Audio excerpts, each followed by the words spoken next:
Okay, good morning po sa ating lahat mga kapatid. Ito pong muli ang inyong lingkod, si Brother Liam Montales. Ano nangyari?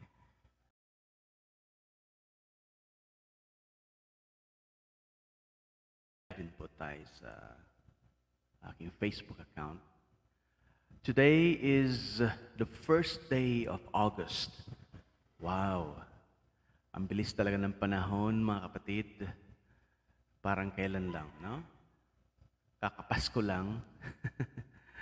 Ngayon ay August na naman. At magpifiesta na dyan sa Hanislag, Taragalbay. At dito din sa Barangay San Ramon. Yan. Malapit na ang kapistahan ni Our Lady of Salvation. Nuestra Señora de Salvacion. Ang ating mahal na ina, Our Lady of Salvation. Malapit na, no? A blessed morning po sa inyo lahat. Sana ay gising na kayo. Yung mga papasok sa school, wala pa po. Papasok sa trabaho. Nakakapilip yung mga magulang, no? Nanay at tatay na maagang gumigising. Nagluluto na ng agahan. Ang sarap tingnan ng mga nanay at tatay na masisipag. Like a spring in the desert. Maaga pa lang, no? Gumigising na, nagluluto na. Ang iba yung walang gripo, nag-iigib na. Ang galing. Ang sarap tingnan ng mga masisipag na mga nanay at tatay na hindi pa nga sumisikat ang araw, nandyan na. Nagluluto, yung iba nagwawalis na dyan. Pagpalain kayo ng ating Panginoon. Yung mga masisipag at mga huwarang mga magulang. Naway i-bless kayo ng ating Panginoon. May the Lord give you good health. Napaka-importante ng good health. Happy morning and happy watching kay Ma'am Myra. Nakapagluto na yata si Ma'am Myra. No? Yun. Masarap tingnan yung mga masisipag na mga tao. Hindi pa sumisikat ang araw. Kilos na. Kung ano-ano ng mga ginagawa. So, babasahin ho ulit natin ang gospel, mga kapatid. Again, live din po tayo sa BicolNet TV. Kung gusto niyo pong manood po doon sa BicolNet TV, pwede din po.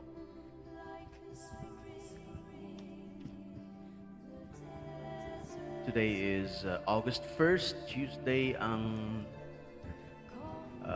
schedule po ng misa sa ating parokya ay 6:30. Bukas, Wednesday, ang schedule ay 4:30. May novena muna, Our Lady of Perpetual Help Novena at 4:30. At ang banal na misa sa ating parokya bukas ay 5 o'clock. Maganda din ho na kayo ay mag-join, pumunta ng 4:30 upang makapag-join sa novena. Yeah. Alright, so basahin na natin mga kapatid ang gospel for today. A reading from the Holy Gospel according to Saint Matthew, chapter 13, verses 36 to 43. Glory to you, Then he sent the crowds away and went into the house. And his disciples came to him, saying, Explain to us the parable of the weeds in the field. Jesus answered them, The one who sows the good seed is the Son of Man. The field is the world. The good seed are the people of the kingdom. The weeds are those who follow the evil one. The enemy who sows the weeds is the devil. The harvest is the end of time, and the workers are the angels. Just as the weeds are pulled up and burned in the fire, so will it be at the end of time. The Son of Man will send his angels, and they will weed out of his kingdom all that is scandalous and all who do evil. And these will be thrown into the blazing furnace, where there will be weeping and gnashing of teeth. Then the just will shine like the sun in the kingdom of their Father. If you have ears, then hear. Brothers and sisters, the gospel of the Lord. Praise to you, O Lord Jesus Christ. Sa panahon natin ngayon, mga kapatid, na kung saan unti-unti nang nawawala yung sense of temptation. Sense of temptation. Ano ba ibig sabihin ng sense of temptation? Di ba meron tayong 5 senses? Sense of touch, sense of taste, sense of hearing, and so on, right? Mga kapatid, sa spiritual life, meron ding tinatawag na sense of temptation and sense of sin. Sa panahon natin ngayon, like what I said a while ago, na nawawala na, unti-unti nang nawawala yung sense of temptation and sense of sin. Ibig sabihin, para bang sa panahon natin ngayon, mga kapatid, tanggap na natin kahit anong klaseng bagay or kumbaga parang hindi na natin natutukoy na-determine, natutukoy yung mga mali sa panahon natin ngayon. It's like whatever it is, as long as it is accepted by most people, okay yan. Di ba? Walang problema dyan. Minsan hindi natin nakikita yung mali dahil tanggap na ng karamihan. Right? Halimbawa, mga kapatid, ang pagmumura. Siguro nung unang panahon, no, pag narinig kayo ng mga magulang na nagmumura, talagang papaluin kayo, papagalitan kayo. Pero sa ngayon, kahit sa social media, ang pagmumura ay parang natural na lang. Di ba nga, yung dati nating presidente lagi nagmumura, kaya parang yung iba na ano din na nagaya yung ganung klaseng gawain, no? Ang pagmumura. Parang almost everybody does it, so I guess it's okay. So nawawala sa atin yung sense of temptation, sense of sin. Sa sense of temptation, mga kapatid, pag hindi ho malakas ang ating, sabi nga, spiritual na buhay, kahit anong ialay o i-offer sa atin ng dyablo, tatanggapin natin. Dahil wala tayong sense of sin or sense of temptation. Para bang sabihin sa atin ni Satanas na, eto, may scandal, panoorin mo. Papanoorin natin. Pag may dumaan na mga magagandang babae, titingnan natin. O mga gwapong lalaki, tititigan natin, pagpapantasyahan pa. Di ba? Dahil para sa atin, hindi yun mali. Para sa atin, walang masama doon. Dahil nga, yung sense of sin natin, sense of temptation, wala na. Unti-unti nang nadidegrade. Sa panahon natin ngayon, yan ang nangyayari, mga kapatid. And that is a very sad fact because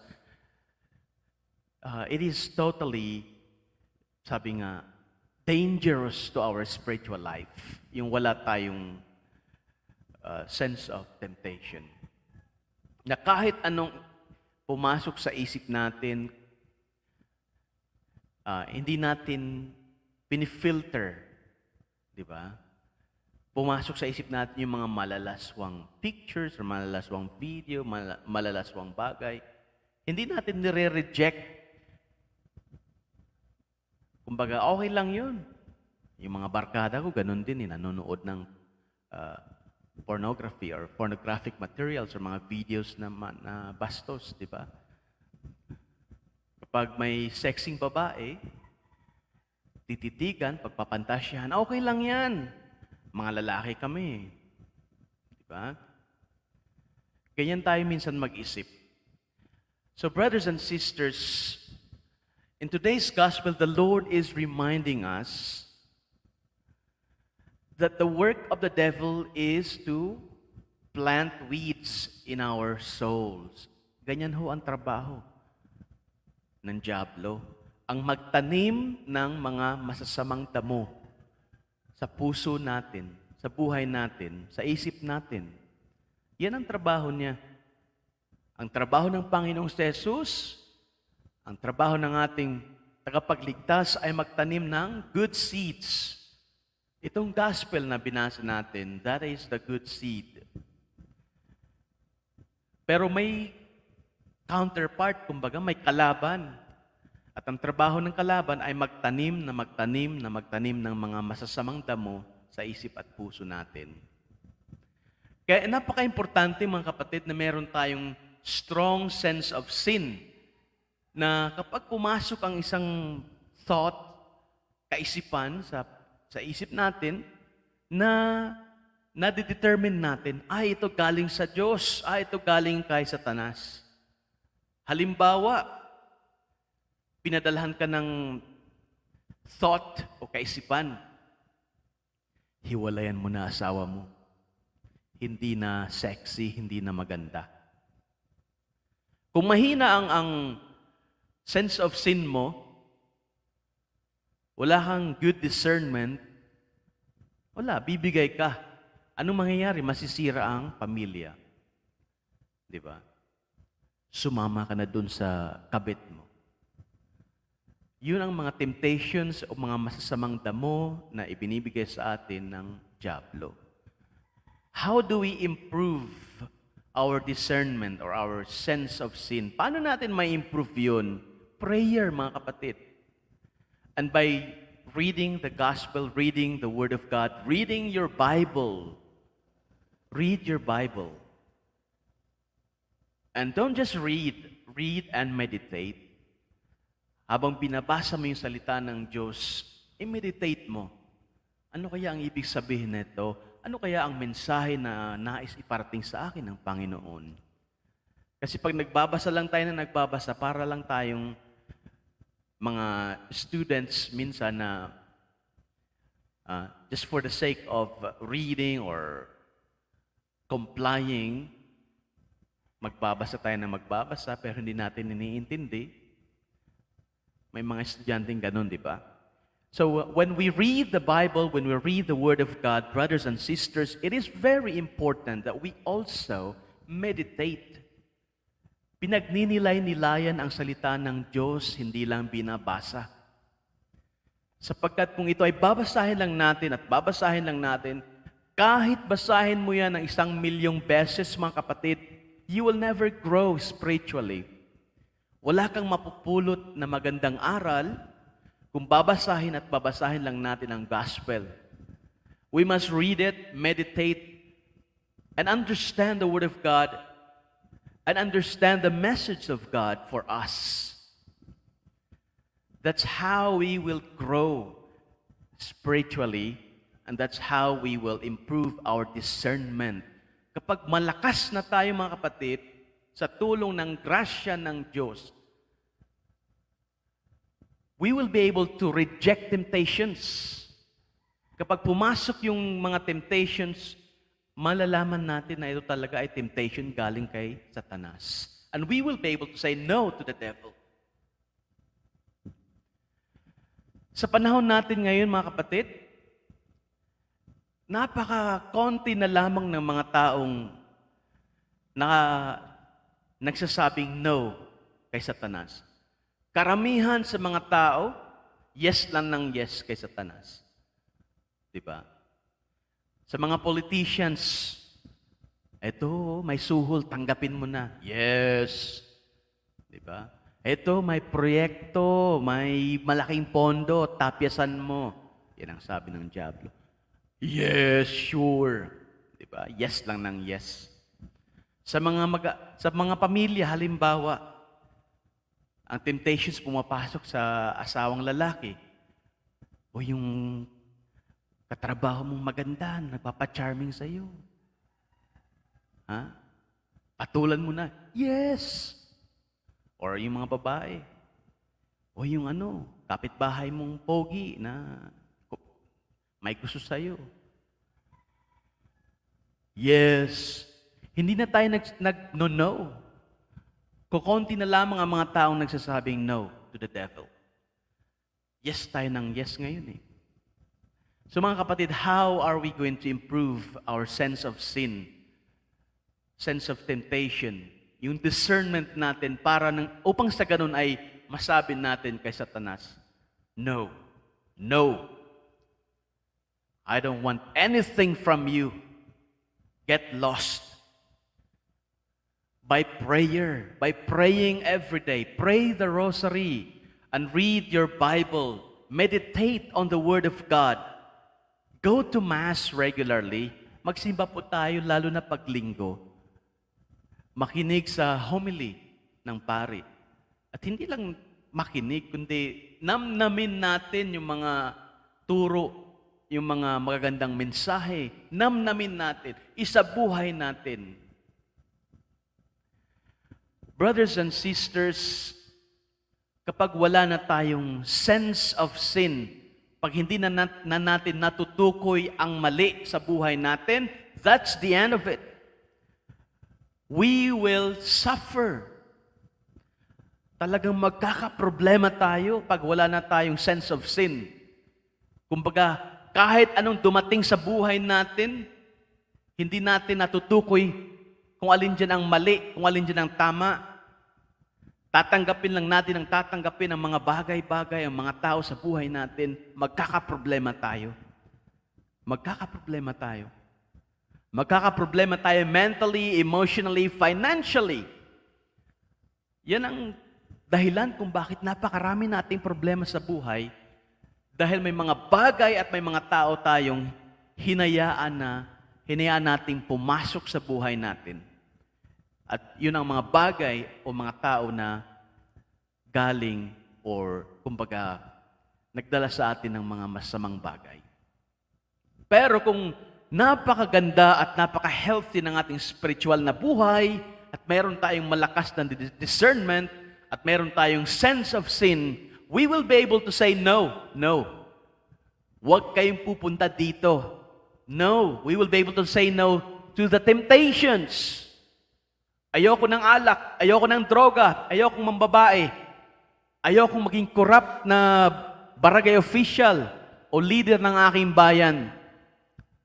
We will be able to say no to the devil and we will be able to live happily in this world. At lalo na pagdating ng panahon na tayo ay nandun na sa kaharian ng Diyos. So brothers and sisters, pray. Read the Bible, meditate on the Word of God. And go to church, go to Mass, magsimba po tayo palagi.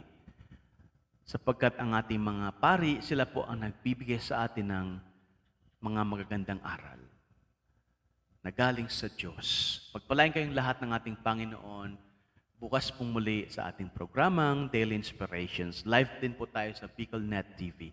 God bless po. And may the Lord protect and guide you today and forever. Amen.